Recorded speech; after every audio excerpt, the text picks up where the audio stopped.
ఆదాయపు పన్ను నిబంధనల్లో మార్పులు. కేంద్రం నుంచి కీలక ప్రకటన. Union budget 2025. గత కొన్ని సంవత్సరాల మాదిరిగానే కేంద్ర బడ్జెట్ 2025లో ఆదాయపు పన్నుకు సంబంధించిన అనేక నియమాలను సులభతరం చేయడానికి భారత ప్రభుత్వం ప్రయత్నిస్తుందని అంచనా ఉంది. ఆదాయపు పన్ను చట్టాన్ని క్రమంగా మార్చాలని ప్రభుత్వం భావిస్తుంది.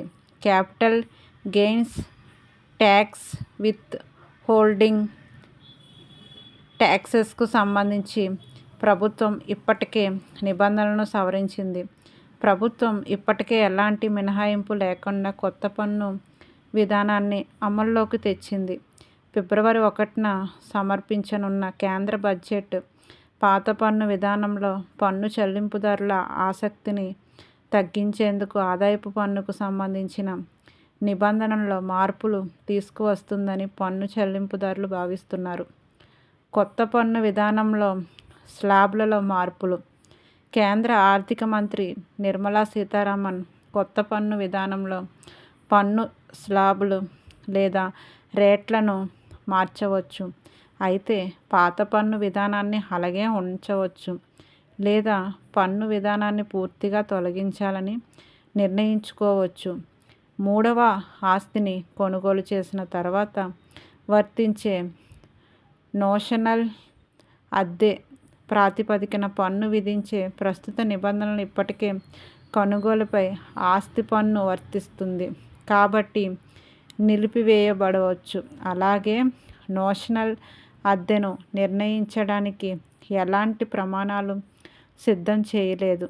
ఈ ప్రమాణాన్ని నిర్ణయించడం చాలా క్లిష్టమైన ప్రక్రియ కాబట్టి ప్రభుత్వం పన్ను చెల్లింపుదారులపై ఈ అదనపు పన్ను భారాన్ని తగ్గించగలదని భావిస్తున్నారు.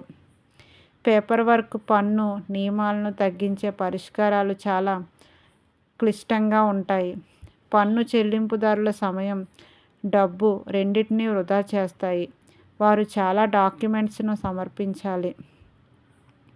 ప్రస్తుతం ఆదాయపు పన్ను శాఖ అధికారులపై పనిభారం పడుతుంది. వారు పన్ను చెల్లింపుదారుల క్లెయిములు, పన్ను ఫైలింగ్లను చెక్ చేయాలి. అసెస్మెంట్, డిమాండ్ రిఫండ్లను కూడా అనుమతించాల్సి ఉంటుంది. వసూలు చేసిన పన్ను కంటే ప్రాసెసింగ్ ఖర్చు ఎక్కువ. ఎన్ఆర్ఐలకు సాధారణ నియమాలు. ఎన్ఆర్ఐల కోసం ప్రభుత్వం నిబంధనలను సడలించవచ్చు. ఇప్పుడు ఇంటి యజమాని ఎన్ఆర్ఐ అయితే అద్దెదారు టాన్ పొందాలి, ప్రత్యేక ఫారం నింపాలి, ప్రత్యేక లాగిన్ని సృష్టించాలి. భూస్వామి ఎన్ఆర్ఐ కాకపోతే కౌలుదారు నేరుగా విత్ హోల్డింగ్ ట్యాక్స్ రిటర్న్ను ఫైల్ చేయవచ్చు. అలాగే అతని ఈ ఫైలింగ్ ఖాతా నుండి ఆన్లైన్లో పన్ను చెల్లించవచ్చు. అదేవిధంగా ఆధార్ లేని విదేశాలలో నివసిస్తున్న ఎన్ఆర్ఐల కోసం ప్రభుత్వం 30 రోజుల్లోగా ఐటీఆర్ 5 ధృవీకరణ నియమాల్ని నిలిపివేయవచ్చు. అనేక దేశాలు ఆగస్టు నెలలో వేసవి సెలవులను కలిగి ఉన్నందున ఇది కూడా అవసరం. సాంకేతిక పరిజ్ఞానం వినియోగం.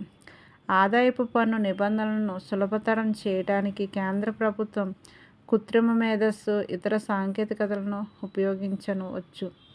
ఆదాయపు పన్ను సంబంధించిన ప్రక్రియల్లో ప్రభుత్వం సాంకేతిక పరిజ్ఞానాన్ని ఉపయోగించాలని పెంచినప్పటికీ ఈ ప్రక్రియ